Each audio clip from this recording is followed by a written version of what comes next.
Hello friend, welcome to trading buddy channel. दोस्तों, आज की वीडियो में हम निफ्टी का पोस्ट मार्केट एनालिसिस करने वाले हैं। तो जैसा कि हमने लास्ट वीडियो में बात की थी कि यहाँ कहीं हमारा रेजिस्टेंस रहेगा, उसके नीचे हमारे यहाँ सपोर्ट रहेगा और उसके नीचे जाता है अगर सपोर्ट के तो हमें कोई शॉर्ट की ट्रेड प्लान करनी होगी और उसके ऊपर जाता तो हम लॉन्ग की ट्रेड प्लान करेंगे। तो अगर आज इंट्राडे ट्रेडिंग की बात करें तो यहाँ पे इस रेंज के बीच में ही रहा है प्राइस और दोनों हमारे रेजिस्टेंस और सपोर्ट के बीच में रहा है प्राइस। इसके किसी भी साइड में कोई ब्रेकआउट नहीं दिया, इसलिए कोई हमें ट्रेंडिंग मार्केट भी देखने को नहीं मिली। ओवरऑल कंसोलिडेशन ही देखने को मिला है हमें। तो हम लोग एक्सपेक्ट कर रहे थे कि यहाँ पे हमें गैप अप मिलता है, अगर इसके ऊपर गैप अप मिलता है तो हम इसको अपनी जो पोजीशन थी उसको कैरी कर सकते हैं। लेकिन हुआ क्या है दोस्तों, यहाँ पे एक थोड़ा सा गैप अप मिला, उसके बाद हमें बहुत तेजी से सेल ऑफ देखने को मिला है। तो इस सेल ऑफ में तो पार्टिसिपेट करना पॉसिबल नहीं था और यहाँ पे अपनी पोजीशन एग्जिट करना भी पॉसिबल नहीं था। तो इसको कैसे प्लान किया है उसको थोड़ा सा देखते हैं। तो यहाँ पे एक पैटर्न बन रहा था दोस्तों, उसको बोलते हैं मेगाफोन पैटर्न। तो मेगाफोन पैटर्न एक रिवर्सल का पैटर्न होता है। इसके ऊपर अगर आपको डिटेल में वीडियो चाहिए तो वो मैं आपको प्रोवाइड कर दूंगा। फिलहाल आप यहाँ पे देख लो, मेगाफोन पैटर्न यहाँ पे हमारा कहीं कंप्लीट हो रहा था। और इसके अलावा हम एक और चीज देख सकते थे, यहाँ पे हमारा अल्टरनेट बैड पैटर्न मिल रहा। तो अल्टरनेट बैड पैटर्न यहाँ से अगर हम पूरे स्विंग की बात करेंगे तो हमें मिल रहा था और वो कहाँ पे कंप्लीट होता है 886 पे।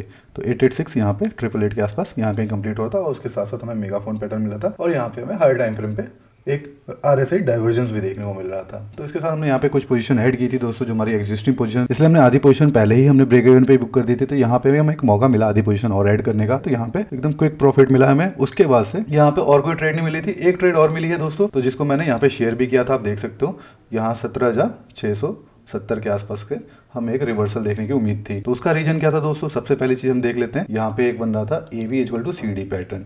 तो AV = CD पैटर्न कैसे बन रहा था, ये हो गया आपका AV लेग और इसको हम करेंगे क्लोन तो हमें मिल जाएगा CD लेग। तो CD लेग के लिए हम एरो को यहाँ रख देंगे।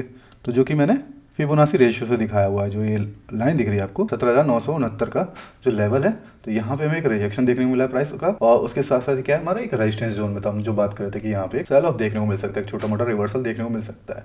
तो उसके बाद से हमें अच्छा खासा रिवर्सल देखने को मिला। एक ट्रेड हमारी ये बन रही थी और एक ट्रेड हमारी ये बनी, उसके अलावा कोई ट्रेड ज्यादा बन नहीं रही थी। छोटे टाइम फ्रेम में एक और ट्रेड बन सकती थी, उसके लिए भी हमारा AV = CD पैटर्न बन रहा था, लेकिन वो हमारी मिस आउट हो गई ट्रेड। इसके लिए मैं वेट कर रहा था, वो क्विक स्कैल्पिंग ट्रेड हो सकती थी तो उसका वेट कर रहा था। उसका भी रीजन ये था, AV = CD पैटर्न हो रहा था। तो वो हम सोच रहे थे 17,940 के आसपास आएगा तो यहाँ से हम ट्रेड लेंगे, पर वहाँ पे प्राइस गया नहीं है। लेकिन आप इलेड वेव के हिसाब से देखते हो तो यहाँ पे आपकी 5 वेव कंप्लीट हो गई थी, क्योंकि ये एक इंपल्सिव वेव थी, एक करेक्टिव वेव थी, फिर एक इंपल्सिव वेव थी।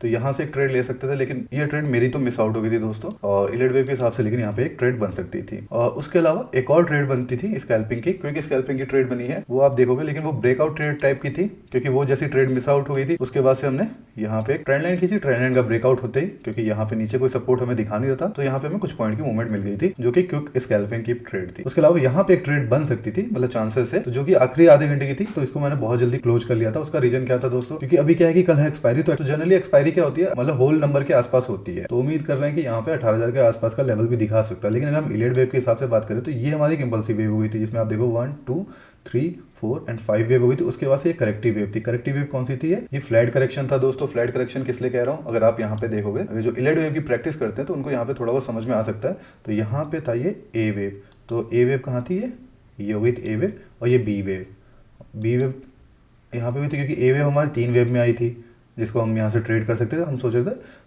940 के आसपास जाएगा, पर वहाँ पे पहुँचा नहीं था। तो ये A वेव कंप्लीट हुई। उसके बाद से B वेव यहाँ पे देखोगे, ये भी 3 वेव में आई थी। तो अगली वेव क्या होती है, 5 वेव में आती है। फ्लैट करेक्शन में ऐसा होता है कि अगर ये पहली वेव 3 वेव में आई है, सेकंड वेव 3 वेव में आई है, तो यहाँ पे हम कह सकते हैं कि ये एक फ्लैट करेक्शन होगा। और फ्लैट करेक्शन कहाँ कंप्लीट होता है, उसके जो C वेव होती है वो 5 वेव में आती है। तो 5 वेव में जैसी आती है वहाँ पे हमारा फ्लैट करेक्शन कंप्लीट होता है। उसके अलावा फिबोनाची रेशियो के हिसाब से भी देख सकते हो आप कि कहाँ पे हमारी वेव कंप्लीट होगी। तो इलेड वेव को अगर आपको कोर्स करना है तो उसका लिंक आपको डिस्क्रिप्शन में मिल जाएगा। फिलहाल आप यहाँ पे ये समझ सकते हैं कि ये हमारा वेव 1 हो गई है और ये वेव 2 हो गई है, ठीक है। और वेव 2 के बाद अब ये यहाँ पे हो सकता है 1 2 1 2 करके नीचे की तरफ स्ट्रक्चर दिखा सकता है, क्योंकि ये हम देख रहे हैं कि ये हमारा अभी इंपल्सिव टाइप का स्ट्रक्चर बन रहा है। क्योंकि यहाँ पे जो ये वाली वेव आई है, जिसको हमने एरो से दिखाया, ये वेव कोई इंपल्सिव वेव नहीं दिखा रही है, ये करेक्टिव वेव थी। तो नीचे की तरफ एक इंपल्सिव वेव आ सकती है। अगर ये इंपल्सिव वेव होती दोस्तों तो हम कह सकते थे कि यहाँ पे ये पूरा एक करेक्शन है। लेकिन अभी क्या है कि ये जो करेक्टिव वेव आई उसके बाद से एक इंपल्सिव शुरू हुई है, उसके बाद से ये करेक्शन आया, उसके बाद से हो सकता है कि एक चांसेस ऐसे बन रहे हैं यहाँ पे एक और इंपल्सिव वेव नीचे की तरफ आ सकती है। और अगर इसके अलावा हम सपोर्ट और रेजिस्टेंस की बात करें तो हमारा सेम वही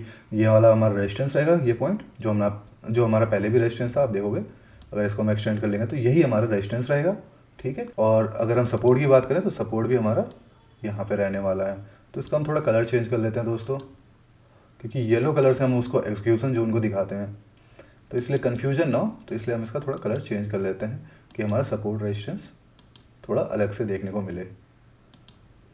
ठीक है दोस्तों, तो हमारा ये एक रेजिस्टेंस का जोन होगा और ये सपोर्ट का जोन होगा। जब तक इसके अंदर है प्राइस तो यहीं पे हमें कंसोलिडेशन देखने को मिल सकता है। अगर इसके लो के आसपास आके यहाँ पे कंसोलिडेशन देता है प्राइस तो हम एक नीचे की ट्रेड कंसीडर कर सकते हैं। और अगर इसके हाई के आसपास हमें ओपनिंग देखने को मिलती है या हमारा प्राइस वहां पे आता है और यहाँ कहीं प्राइस रुकता हुआ दिखता है तो यहाँ से हम कह सकते हैं कि एक हमें ऊपर की ट्रेड मिल सकती है। लेकिन अगर टेंडेंसी की बात करें तो टेंडेंसी कैसे दिख रही है कि ये नीचे की तरफ हमें ब्रेकडाउन दे सकता है। तो फिलहाल अभी हमारा सपोर्ट रेजिस्टेंस यही, उसके बाद मार्केट की कैसी मूवमेंट रहती है उसके हिसाब से हम डिसाइड करेंगे कि हमें कौन सी ट्रेड लेनी है, जिसका अपडेट मैं आपको यहाँ पे पोस्ट के थ्रू दे दूंगा। लेकिन ये दोस्तों मेंबर्स के लिए रहेगी, तो अगर आपने चैनल को अभी तक ज्वाइन नहीं किया तो आप चैनल को ज्वाइन कर सकते हैं दोस्त। अगर आपको मार्केट के दौरान कोई अपडेट चाहिए तो यहाँ से आपको थोड़ी सी हेल्प हो सकती है। तो उम्मीद करता हूँ दोस्तों वीडियो अच्छी लगी होगी। वीडियो अच्छी लगी है तो प्लीज लाइक कीजिएगा, दोस्तों के साथ शेयर करना ना भूलें और चैनल को सब्सक्राइब नहीं किया तो पहले चैनल को सब्सक्राइब करें। Thank you so much.